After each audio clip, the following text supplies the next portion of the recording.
Buongiorno.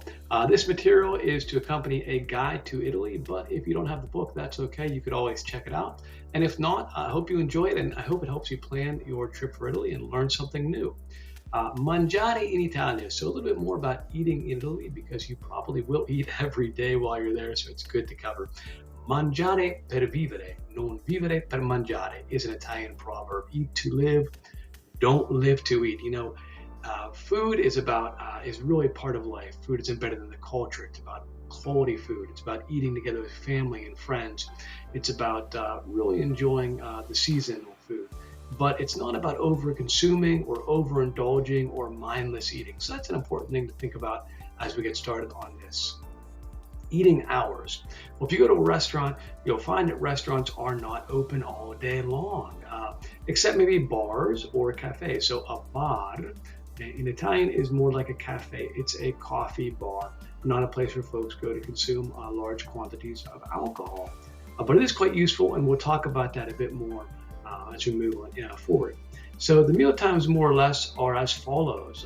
Colazione, or breakfast, is about 7 in the morning to 9 a.m., often consumed at the bar, where you might have a pastry or a coffee like what you see here, an espresso, or in Italian simply un caffè.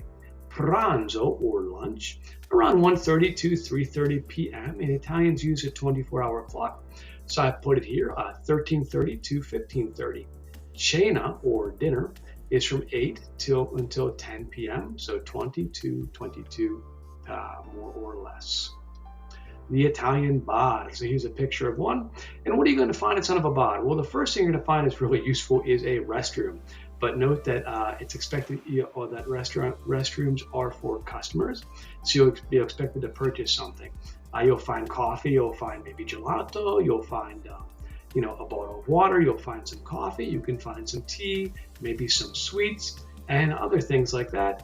Some do have a lunch service or maybe a dinner service, or they'll have an aperitivo where you can get hors d'oeuvres for a fixed price. But most of them have in common that they all serve coffee, have water, and things like that.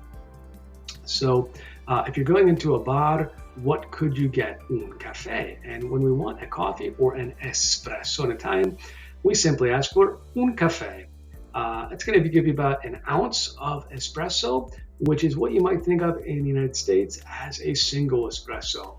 Un caffè macchiato is an espresso with a little bit of steamed milk on top, maybe about a tablespoon or so of milk is going to be on top of that espresso.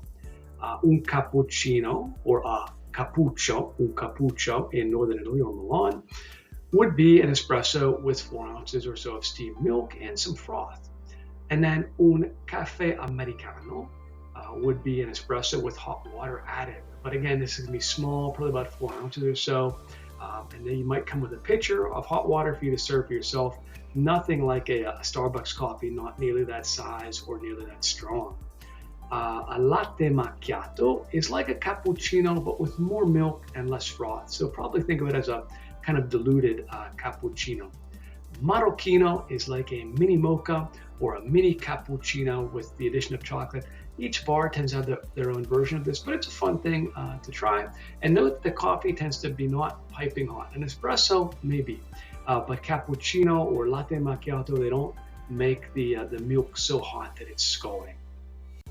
Now, if you walk into that bar, what are some useful phrases? Well, buongiorno, good day or good afternoon. We use this all the way up until about 3 or 4 o'clock in the afternoon, buongiorno.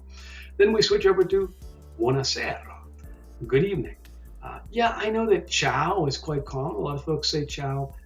If someone says ciao to you, it's okay to respond back with ciao. But typically, buongiorno, buonasera is great because they're more formal. Italians tend to be formal, and they view that as being polite. So stick with those unless someone addresses you otherwise. Dove il bagno, or c'ha un bagno. So where is the bathroom, or c'ha un bagno? Do you have a bathroom? And so once you determine that there is one, you might want to know where it is. So knowing destra or sinistra, right and left, are good to know. Make sure your ears is attuned to those. Un caffè, per favore, a coffee, please. Una bottiglia d'acqua, per favore, a bottle of water, please. Un bicchiere d'acqua, per favore. A glass of water, please. And note that if you get a glass of water, you're going to have to pay for a glass of water, not as much as a bottle. And they may pour it from a larger bottle of water into a glass for you. But it might be 30, 40, or 50 cents. But if you do get that bottle of water, then that entitles you to go use, or rather, if you do get that glass of water, that entitles you to use the restroom as well. So restrooms are for customers, and now you're a customer. Naturale or gassata, meaning still or sparkling water, or con gas. We can also say for sparkling water. Piccolo, small. Grande, large. Altro, anything else? Poi, anything else they may ask you, the barista might ask you. And grazie, thank you. I was pretty emphatic on that, on the grazie. I emphasized it a good bit because a lot of folks say grazie, which is incorrect. It's grazie. And if you have trouble with that cie, think of Switzerland. Grazie. Okay, and always remember to say grazie and per favore, very important in Italian culture. Well, great, good work, and we'll see you next time.